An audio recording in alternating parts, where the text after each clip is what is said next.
A gente vai voltar a falar da variante Ômicron. A Organização Mundial de Saúde diz que, segundo pesquisadores da África do Sul, essa nova cepa pode ter uma capacidade 3 vezes maior de reinfectar pessoas, isso em relação às variantes Delta ou Alfa, as outras já conhecidas. Ainda de acordo com a OMS, os casos têm dobrado diariamente na África do Sul. Eu vou chamar para conversar agora conosco, para comentar sobre esse assunto dessa nova variante a Ômicron, o Jarbas Barbosa. Ele é médico sanitarista e diretor adjunto da Organização Pan-Americana de Saúde. Muito bem-vindo mais uma vez aqui ao Visão, Dr. Jarbas. Eu gostaria que o senhor comentasse esse posicionamento da OMS, sobretudo num momento em que a gente ainda não sabe se as vacinas que temos disponíveis serão eficazes contra essa variante Ômicron. Muito boa tarde mais uma vez. Boa tarde, Carla. Carla, nós estamos com grupos de cientistas, virologistas, epidemiologistas, analisando todos os dados da África do Sul. Os dados iniciais demonstram que há uma potencialidade de transmissão maior dessa nova variante, a Ômicron. Isso já foi observado antes, também com a variante Delta, quando comparado com as variantes anteriores.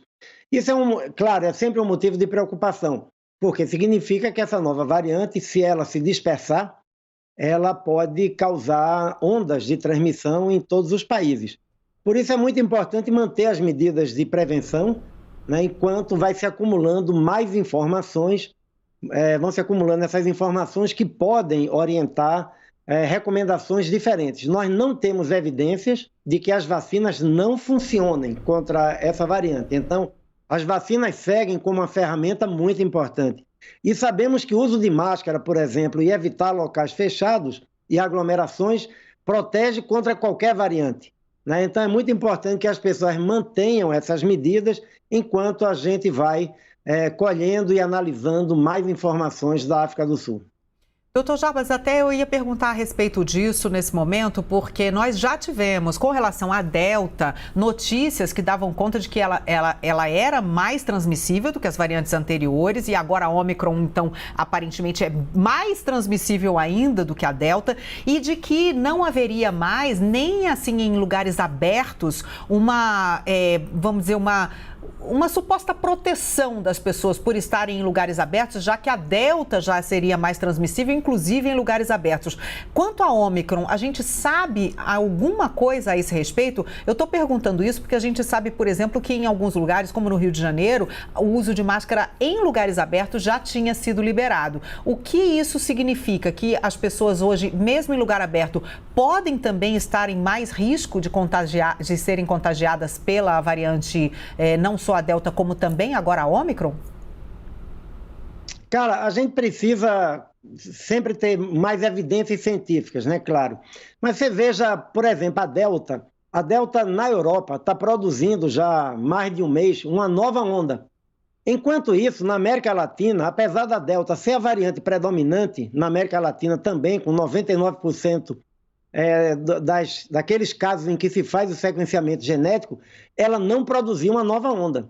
Algumas pessoas creem que o fato da variante Gama ter circulado muito, aquela variante que foi identificada inicialmente em Manaus, ter circulado muito na América do Sul, no Brasil, deu alguma proteção contra a Delta. Ou seja, há muitas variáveis que nós precisamos analisar. As máscaras, não há nenhuma dúvida que protegem. Claro que quando a gente está num ambiente aberto, longe das pessoas, o risco de transmissão para qualquer variante é muito pequeno. Mas se você está no metrô, no ônibus, dentro de um supermercado, no ambiente de trabalho ou na escola, em que é um ambiente fechado, as pessoas estão relativamente próximas umas das outras, qualquer variante pode ser transmitida. Não precisa esperar a Ômicron para se proteger. Essa proteção já deve existir agora, porque a Delta pode ser transmitida, assim como todas as outras variantes, dessa maneira. A Tainá Falcão tem uma pergunta. Doutor Jarbas, quero trazer aqui para a nossa conversa um assunto que está sendo discutido ainda no governo federal, a recomendação da Anvisa para a adoção do passaporte vacinal já há tanto tempo feita essa recomendação e essa discussão ela vem sendo postergada, né, durante as reuniões do governo, que já indica que não é bem por aí o caminho que eles pretendem seguir. Ontem teve uma fala do ministro Marcelo Queiroga trazendo talvez uma saída deles para contornar a situação que passaria pelo aumento da testagem.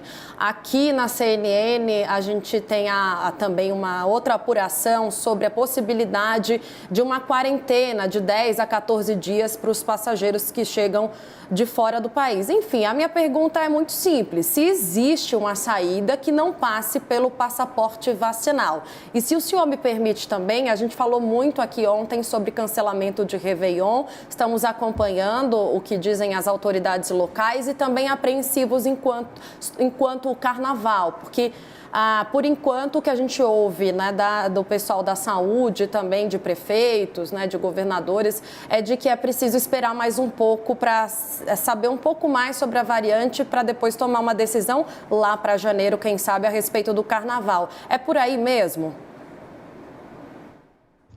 Nós não dizemos aos países que façam ou não façam, né, esse tipo de atividade. O que nós fazemos é prestar, na nossa cooperação técnica, os elementos, os critérios que devem ser levados em conta nas avaliações de cada país.